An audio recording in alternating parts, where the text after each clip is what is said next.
Seja muito bem-vindo ao nosso canal de estudos bíblicos. Seguimos com a série sobre Epístola de Paulo aos Romanos. Na realidade, hoje chegamos ao último estudo desta série. Importante você ter em mãos a sua Bíblia para juntos lermos algumas passagens que temos como base para esse estudo. Importante também orarmos a Deus para que Ele nos oriente nesse momento. E eu convido você a fazer isso comigo agora. Querido Deus, te agradecemos a oportunidade de estudarmos a Tua Palavra. Queremos te pedir que Tu nos orientes neste estudo, que Tu nos ajudes a colocar em prática aquilo que viermos a aprender.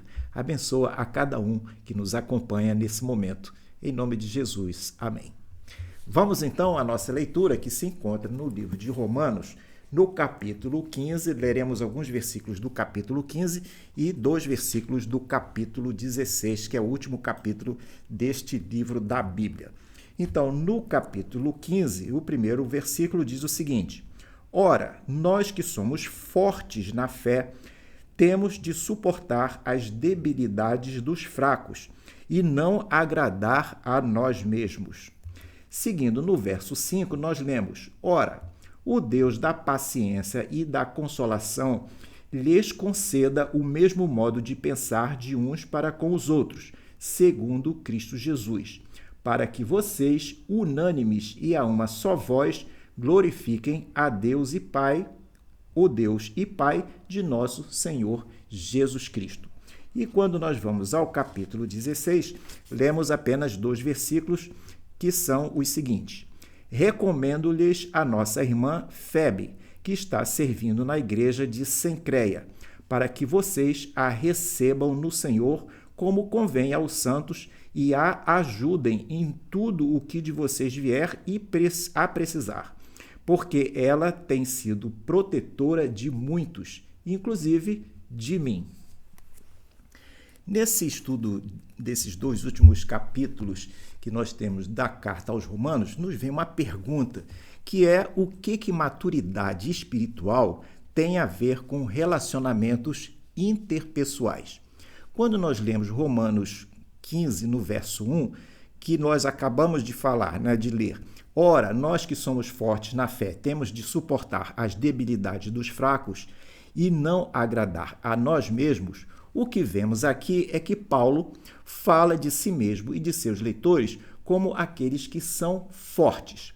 Para entender o que o apóstolo Paulo aborda, por que ele aborda essa questão, precisamos conhecer qual era o contexto dos crentes originais destinatários dessa sua carta. A igreja de Roma era formada por 2 grupos muito diferentes que viviam debatendo certos temas relacionados à conduta. De um lado, havia os judeus convertidos, que faziam questão de guardar dias sagrados e as leis alimentares do Antigo Testamento. E do outro lado, estavam os gentios convertidos, que se sentiam desobrigados dessas práticas. No capítulo 14, um pouco antes, Paulo chama os crentes do primeiro grupo de fracos na fé e os do segundo grupo de fortes.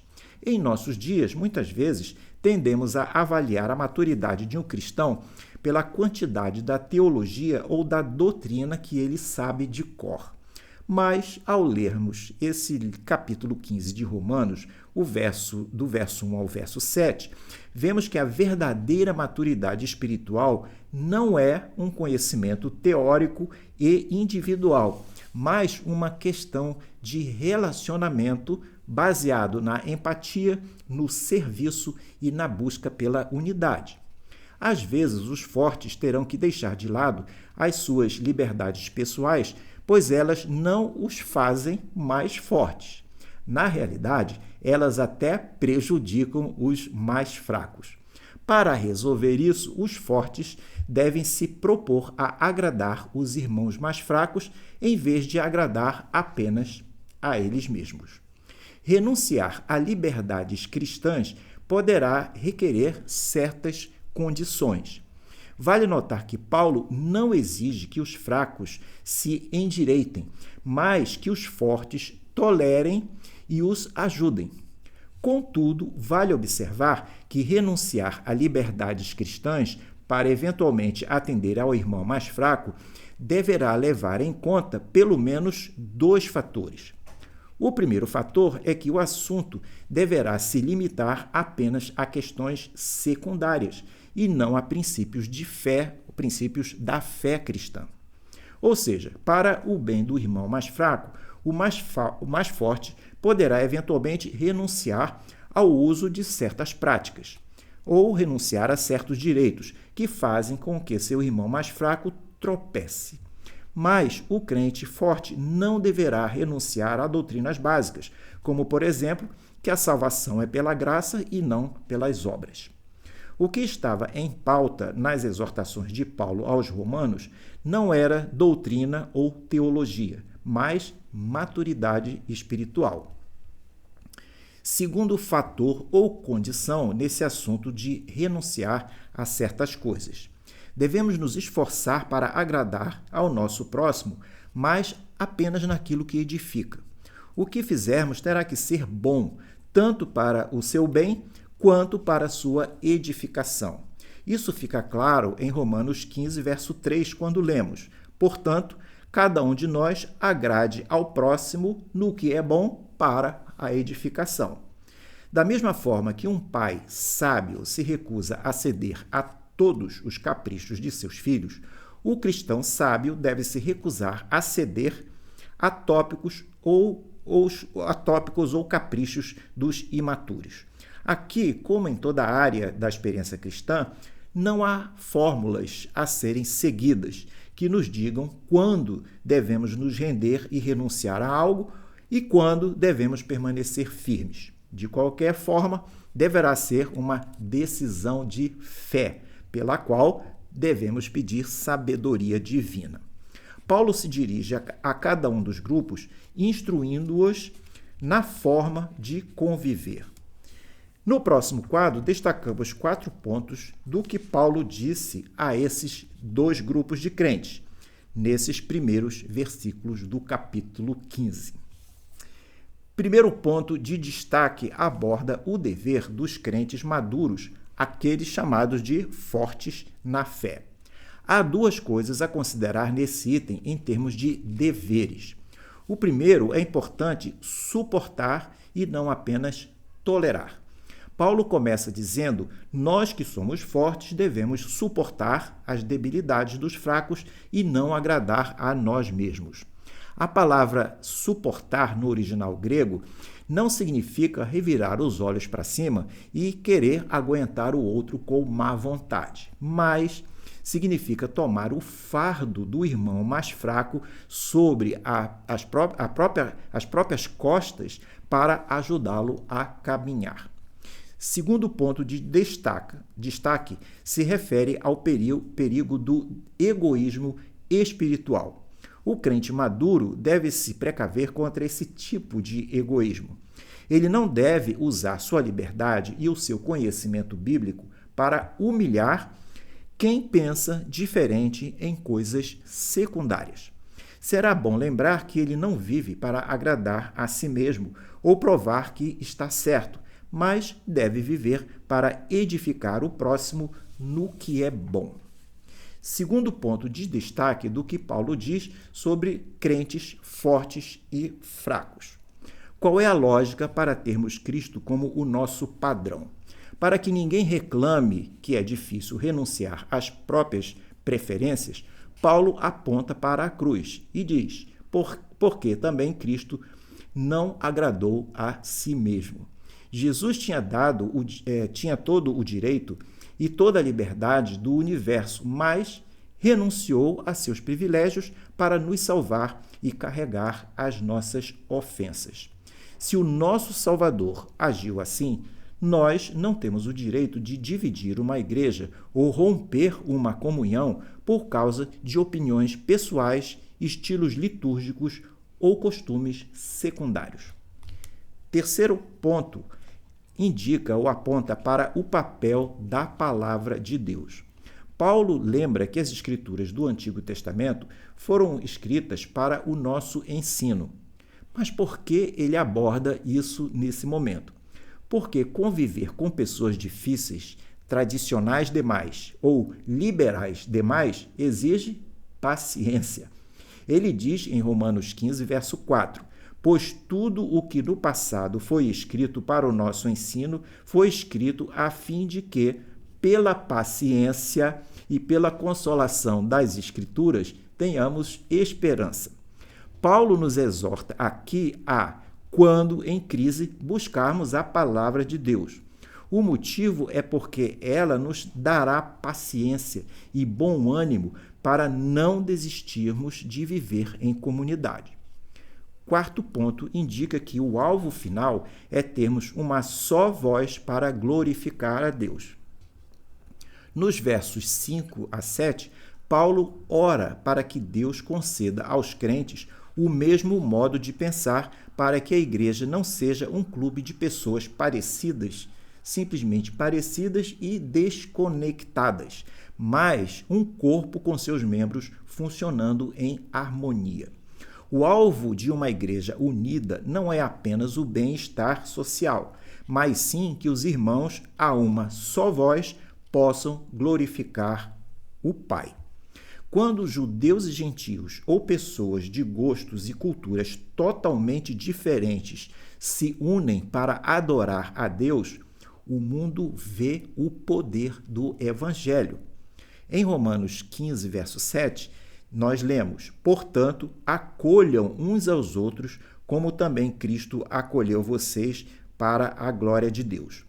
Como Cristo nos acolheu, sendo nós ainda pecadores, cheios de falhas e imperfeições, devemos replicar essa graça e paciência com o irmão que diverge de nós em questões de opinião. No próximo quadro, uma pergunta. Qual foi o propósito de Paulo ao escrever a carta aos Romanos? Essa carta teve objetivos diferentes de outras cartas que ele escreveu. Coríntios ou Gálatas, por exemplo, foram escritas para corrigir problemas urgentes ou heresias das igrejas locais.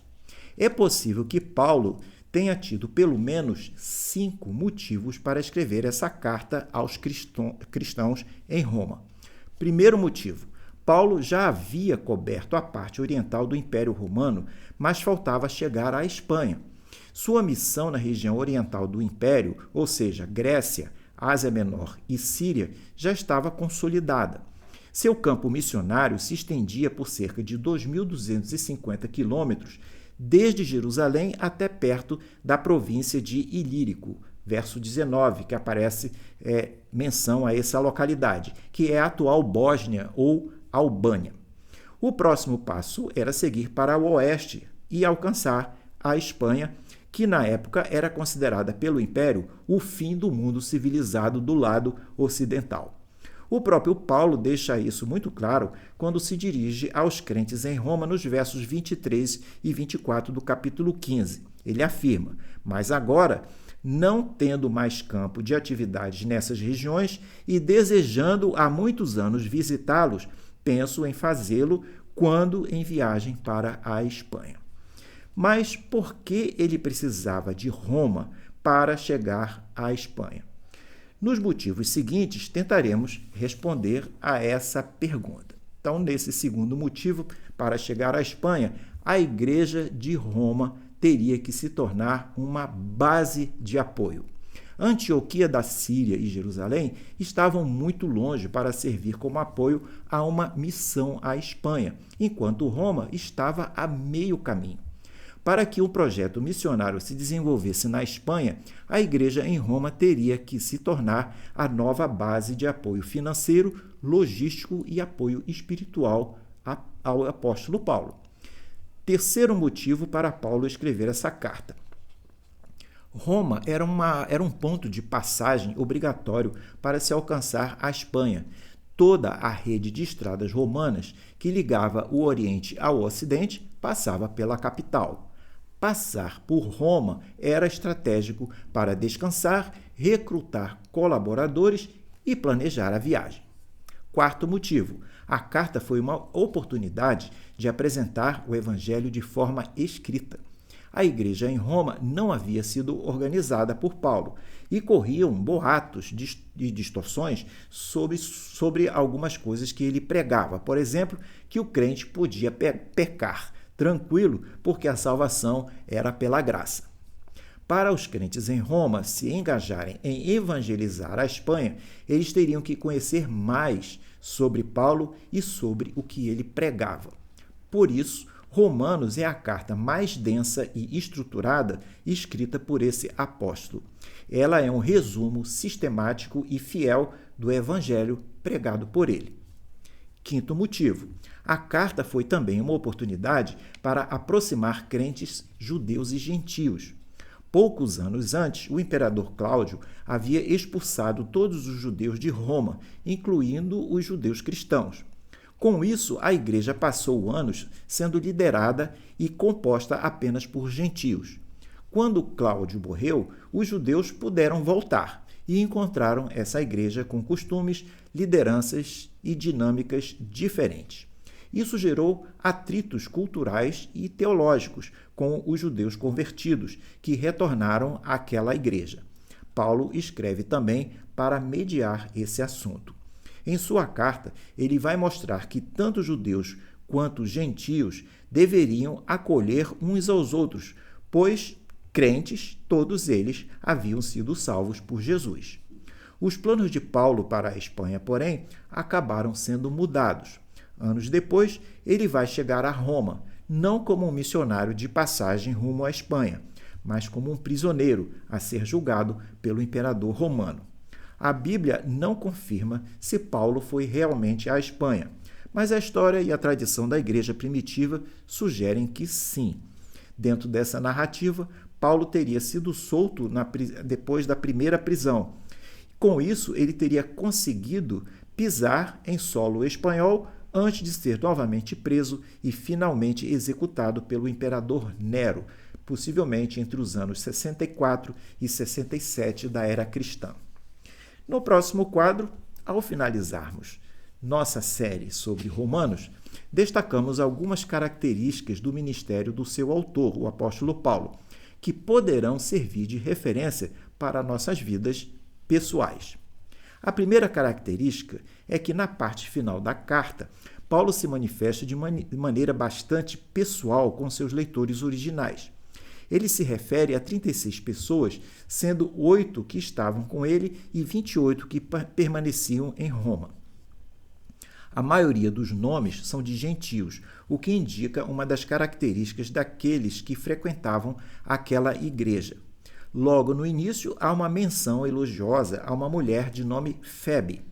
Ela era uma crente fiel que congregava na igreja de Cencreia, que era uma cidade próxima a Corinto. Paulo confiou a ela a missão de levar e provavelmente ler o manuscrito da carta para a comunidade cristã em Roma. Há quem defenda que esse nome, sendo um dos nomes da deusa Diana, indica que Febe era uma cristã convertida do paganismo e não uma judia. Não está claro se Febe ocupou o cargo de diaconisa, como alguns presumem. Ela pode ter sido uma crente atuante, mas sem cargo em sua igreja. Paulo enfatizou seu serviço, não o seu cargo. Segundo comentaristas, a palavra original grega para que se refere a ela é a palavra prostatis, que significa benfeitor, patrono, patrocinador ou protetor.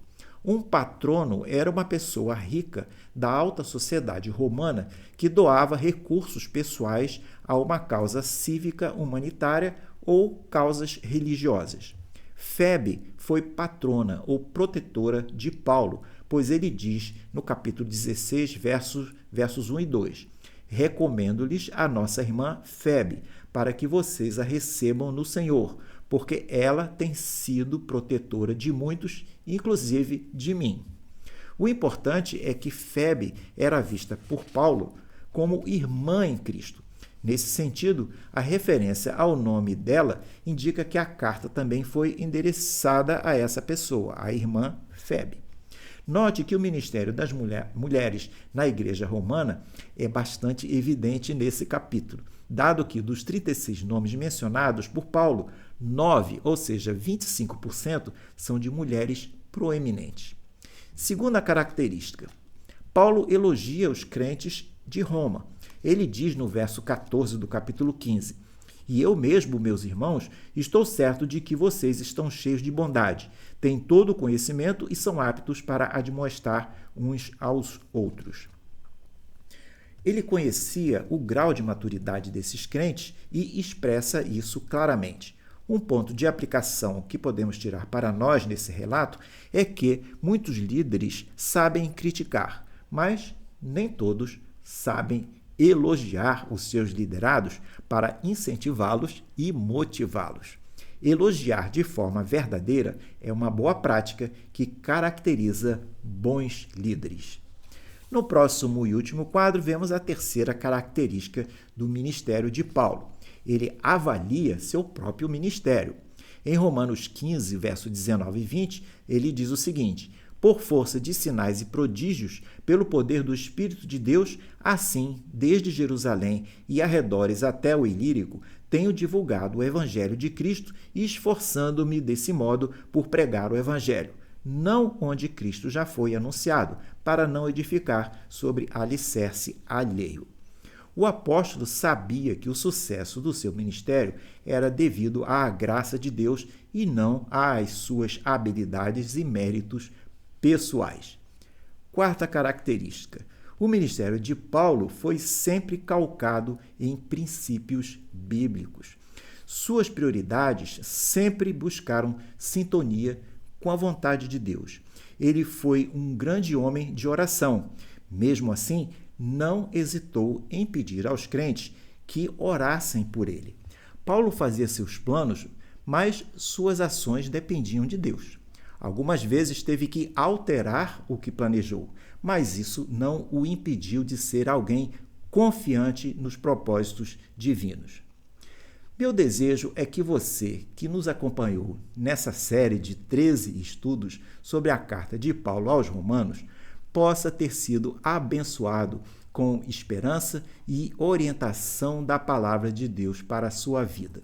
E que você tenha encontrado ou confirmado a certeza de sua salvação eterna, não por suas obras, mas pela fé em Cristo Jesus.